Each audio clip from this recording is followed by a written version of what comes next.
कई बार देखा जाता है कि जो पड़ोसी होते हैं वो मददगार साबित होते हैं एक दूसरे के लिए, लेकिन कभी पड़ोसी ही जान की दुश्मन बन जाए और लोगों के लिए परेशानी का सबब बन जाए तो ये थोड़ी सी कहीं ना कहीं दुखदाई है।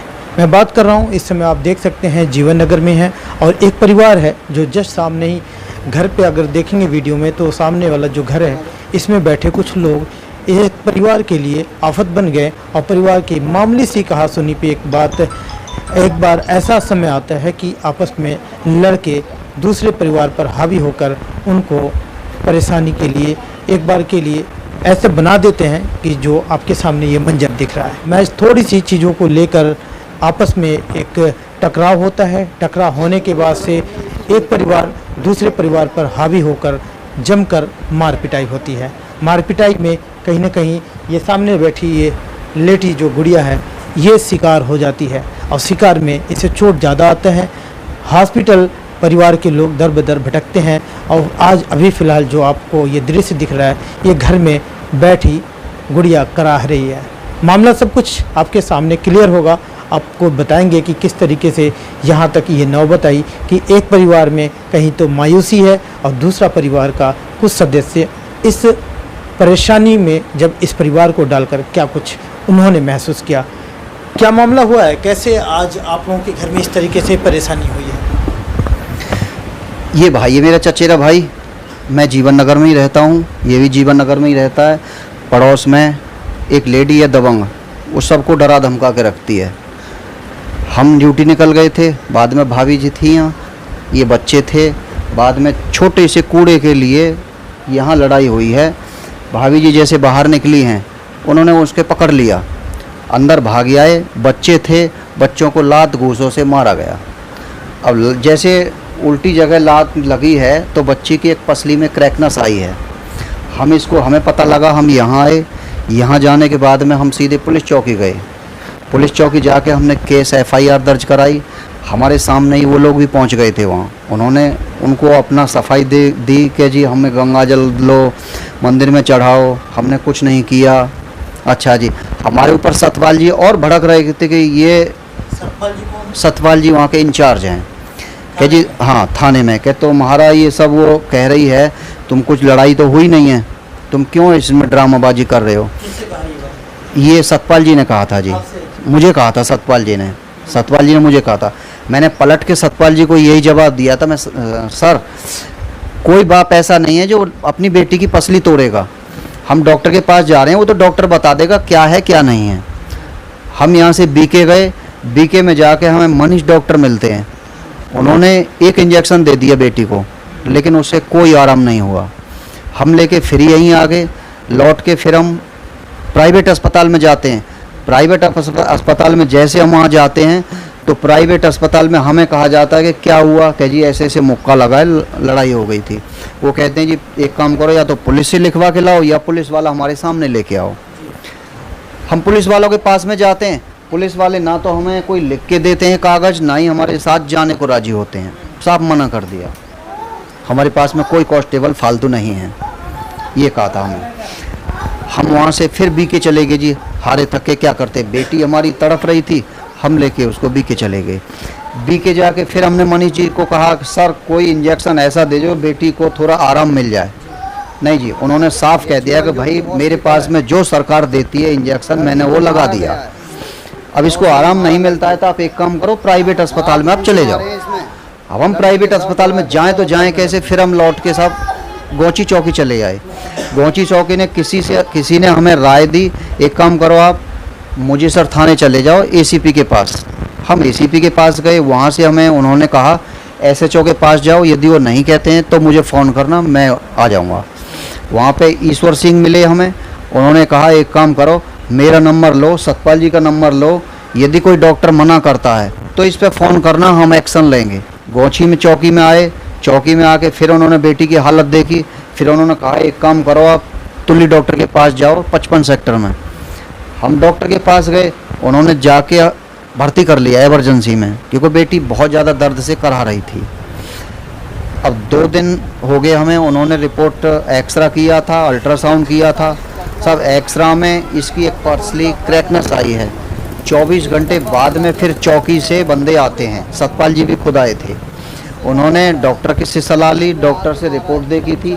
डॉक्टर से रिपोर्ट देख के तब हमारे पास आए थे। तब मैंने सतपाल जी को देखते ही फिर मैंने वही प्रश्न किया था, सर कोई बाप ऐसा नहीं है जो बेटी की पसली तोड़ के आपके पास आएगा, अब आपको पता लग गया क्या हुआ है। उन्होंने इतना कहने के बाद में कहा, बेटा मुझे सब पता है, अब मुझे घर दिखाओ, अपना घर कहाँ है। हमारे घर पे आए थे। हमारे घर पे आके फिर उन्होंने हमारे सब दिलासा के लिए क्या कहा है, उन्होंने सामने वाली लेडी को धमकाया है कि तुम लोगों ने गलत किया है, एक छोटे से कूड़े के लिए बेटी की पसली तोड़ी है और घर में घुस के इसको मारा है, ये तुमने गलत किया है, अब तुम नीम की जेल में बात करेंगे तुमसे। लेकिन अफसोस जिसने मारा है वो आरोपी कल भी ड्यूटी गया था, आज भी ड्यूटी गया है, वो अभी गिरफ्तार नहीं किया गया है। हम अभी डिस्चार्ज होके बेटी को करा के लेके आए हैं और सब अभी गांव जा रहे हैं। जो पैसा खर्च हुआ है वहाँ पे कह के आए हैं, कुछ पैसा उधार किया है, कोई इधर उधर से लेके किया, गांव जा रहे हैं सब पैसा लेने के लिए। अब वहाँ जाके वहाँ का पैसा करेंगे, फिर जाके हम चौकी का करेंगे जी क्या कर रहे हैं क्या नहीं कर रहे हैं। फिर आप जिस तरीके से कह रहे हैं सतपाल जी इस केस के आईओ हैं और उन्होंने यहाँ बाकायदे आके मौके पे मुआयना भी किया, देखा भी, तो अभी तक एक्शन क्यों नहीं लिया गया? क्या कह रहे हैं, क्या बता रहे हैं आपको? सर हमें कुछ नहीं कहा उन्होंने, यहाँ आके बस दिलासा दिया था हमें। उस जब लेडी कह रही थी जी आ जाओ सतपाल जी को, आ जाओ सब चाय पानी ले लो, कहता तेरी चाय पानी तो हम नीम की जेल में पिलाएंगे, अब नहीं, तेने गलत किया है। यहाँ तेने 2 ड्रम रख रखे हैं, ये अपने ड्रम क्यों नहीं हटा रही है, इसको क्यों परेशान कर रही है। हमें बस दिलासा ये मिली है, बाकी चौकी से हमें कोई दिलासा नहीं मिली। या ईश्वर सिंह ने हमें समझाया था बेटा पहले बेटी को पहले इलाज कराओ, फिर बाद में कुछ करो, बेटी मर जाएगी तो क्या होगा, तुम जाओ। ये रंजिश कोई पहले की भी थी कि सिर्फ कूड़े को लेकर इतना? कोई पहले रंजिश नहीं थी, कोई हमारी लड़ाई नहीं थी इनसे, कोई ऐसी लड़ाई नहीं थी, बस ये कूड़े को लेकर। ये लेडी दबंग है जी। यहाँ हर पड़ोसी यही कहता है, मैं तब भी यहाँ आता हूँ, हर पड़ोसी, कल सतपाल जी भी आए थे, उनसे भी यही कहा गया ये लेडी दबंग है, हमें जीने नहीं देती। कोई डीलर का नाम लेती है, कौन डीलर है कि जी हम वो करा देंगे ये करा देंगे, साहब हमें तो पता नहीं है इनकी कौन सी क्या जैक है, वो नहीं पता लगता। तो फिर इस तरीके की चीज़ करके मतलब लोगों को परेशान करने से क्या मिलता है जिनकी बात? साहब ये लेडी बताएगी क्या मिलता है क्या नहीं मिलता, लेकिन बच्चे तो हमारे डरे धमके रहते हैं। कल भी आए थे और कल भी उन्होंने उंगली उठा के यही कहा गया था, बेटा ड्रामेबाजी छोड़ दो, तुम्हारी जो ड्रामेबाजी चल रही है ना वो सारी निकाल दी जाएगी। ये लेडी कहा थी जिससे लड़ाई हुई थी, खेमचंद की घरवाली ने। ये खेमचंद है, खेमचंद की घरवाली ने ये जवाब दिया था। बच्चे हमारे खाना खाने के लिए आए थे, वो यहाँ से जैसे लॉक नहीं खोला उन्होंने, लॉक खोल के वापस चले गए। हमें कहा चाचू ऐसे ऐसे मुझे ये बोला था, ऐसे ऐसे बात है, बेटा वहाँ जाओ मत, जब हम जाएंगे तो जाना है वहाँ। जी क्या नाम है आपका? मेरा नाम हरवीर है। जी मेरा नाम हरवीर है। हरवीर जी, तो मामला जब ये हुआ, घटना जो हुआ, तो आप थे क्या? नहीं मैं नहीं था, मैं ड्यूटी निकल चुका था। तो क्या पता चला आपको? मेरे पास तो मैडम का फ़ोन गया था, मैं रास्ते में कंपनी पहुंचने से पहले ही फ़ोन पहुंच गया था। ऐसे ऐसे बात है, सामने वाली आके घर में मारपीट कर रहे हैं दोनों मियाँ बीवी। तो मैंने इन लोगों से बोला कि एक काम करो आप 112 नंबर पर कॉल कर दो, मगर उस समय ये इतने हड़बड़ा गए, उन्होंने इनको दबा रखा था और लोगों ने मेरी लड़की पे भी हाथ छोड़ा है और मेरी भी गर्दन में मरोड़ ली है।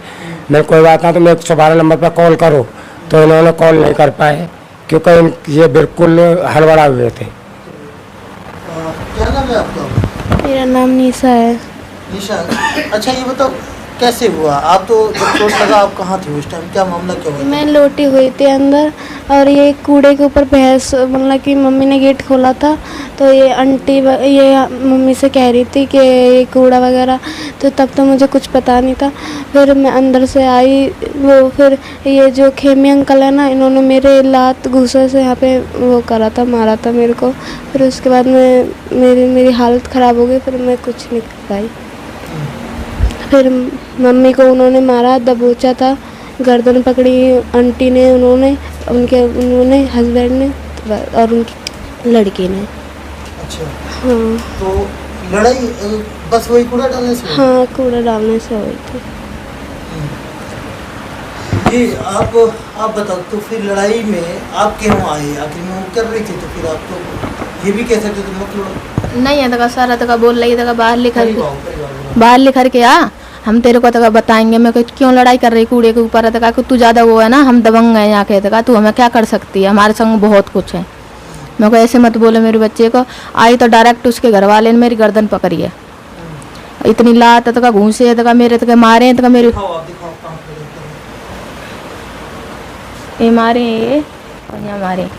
अच्छा। हाँ मेरी बेटी बचाने के लिए आई तो मेरी बेटी की तो लात घूसन तो बेहोश हो गई है। आपको कहाँ चोट आई है? मेरे को यहाँ पे आई है। अच्छा। हाँ। तो दिक्कत क्या हो रही है अभी, क्या दिक्कत हो रही है? मुझे जैसे मैं खांसती हूँ तो दर्द होता है खांसने में, और बोलने में भी थोड़ी तकलीफ होती है, और थोड़ा इधर उधर उठने में भी दर्द होता है। अरे क्या नाम है तुम्हारा? मेरा नाम पंकज है। पंकज, कहाँ थे उस टाइम? उस टाइम मैं स्कूल से पीटीएम में से आया था। ये मेरे को मामला सब जब तक बंद मिला था, ये चलिए मेरी बहन तड़पड़ आती थी बहुत दर्द से, इसकी आंसू ये बहुत पीली पड़ चुकी थी जब तक, और ये हमसे कह रही थी तुम ड्रामा करते हो वो करते हो, ये ड्रामा नहीं चलेगा। जिस तरीके से आपने परिवार की ये बात सुने, अब खासकर सच्चाई कितनी है वो चीज़ें आप खुद देखें, इसमें अंदाज़ा लगाएं। लेकिन किसी परिवार को इतना ज़्यादा सदमे में रखना, धौस जमा के रखना कितना सही है, और ख़ासकर ऐसे में जब ये लोग चाहते हैं कि इनको प्रशासन मदद करे, सच्चाई सामने आए, और ये सच्चाई की मांग कर रहे हैं, क्योंकि न्याय सबसे बड़ी ज़रूरी होती है किसी भी सुख शांति बनाए रखने के लिए। लेकिन न्याय जब मांग रहे हैं, पिछले 2 दिन पहले ये घटना हुआ है, और घटना के बाद आप देख रहे हैं इस परिवार के लोग कहीं ना कहीं सहमे हुए हैं, डरे हुए हैं, और कहीं ना कहीं इनको ज़रूरत है तो एक हौसले की, और या फिर ऐसे जो लोग हैं जो इस तरीके से वारदात को अंजाम दे रहे हैं उनके खिलाफ ये पनिशमेंट की मांग कर रहे हैं। लेकिन क्या प्रशासन ऐसे ही ढीला ढाली में या फिर लापरवाही से नज़रअंदाज करके इस मामले को कहीं ना कहीं लिपापोती कर रहा है? बात अब करें सतपाल जी की, तो सतपाल जी से हम चाहेंगे कि एक बार उनसे भी राब्ता करके जानकारी लें कि इस केस में क्या कुछ वो कार्रवाई कर रहे हैं, और क्या इस परिवार को इंसाफ दिलाएंगे, या फिर इस तरीके से कोई परिवार हौसला जिसका बढ़ रहा है, जो इस तरीके से दबंग की कहानी लोगों को सुना रही है, क्या ऐसे ही उनके हौसला बढ़ते रहेंगे? हेलो। हाँ जी सतपाल जी, मैं शफी सिद्दीकी रिपोर्टर बोल रहा हूँ। एक मामला आया आपके जीवन नगर में, कल कोई एक गुड़िया को कोई एक पड़ोसी ने मार दिया था, जी जी जी। तो आपके पास ही ये मामला? हाँ जी हाँ जी। तो ये कह रहे हैं अभी तक कोई कार्रवाई नहीं हुआ, और दूसरे पक्ष वाले हैं वो अभी घूम रहे हैं उनकी। नहीं वो तो आप समझेंगे बाबूजी, घूमेंगे तो सही जी। वो भी हमारे लिए यही कह रहे हैं, अगर जी हमारी कार्रवाई नहीं कर रहे हैं तो दोनों पक्षों की हमारे पास कंप्लेंट आई हुई है, उनकी भी इनकी भी। ठीक है ना, इनकी तस्दीक करके जो बनेगी ना कार्रवाई वो हम कर देंगे, वो तो हमने करनी है। तो क्या चल रहा है इसमें, क्या कुछ हुआ? इसमें चल रहा है अभी, वो लड़की शायद आज छुट्टी कराई होगी। जी जी। लीगल में ही चलेगा जी कार्रवाई। तो हम तो कल डॉक्टर के भी गए थे, वहां भी गए थे, और दूसरे वाले भी आरोप लगा रहे हैं कि जी हमारी कार्रवाई नहीं कर रहे, ये तो दोनों ही पक्ष बोल रहे हैं। देश दुनिया की हर लेटेस्ट खबर देखने के लिए सब्सक्राइब करें हमारे चैनल PNN को, और साथ ही बेल आइकन दबाना ना भूलें।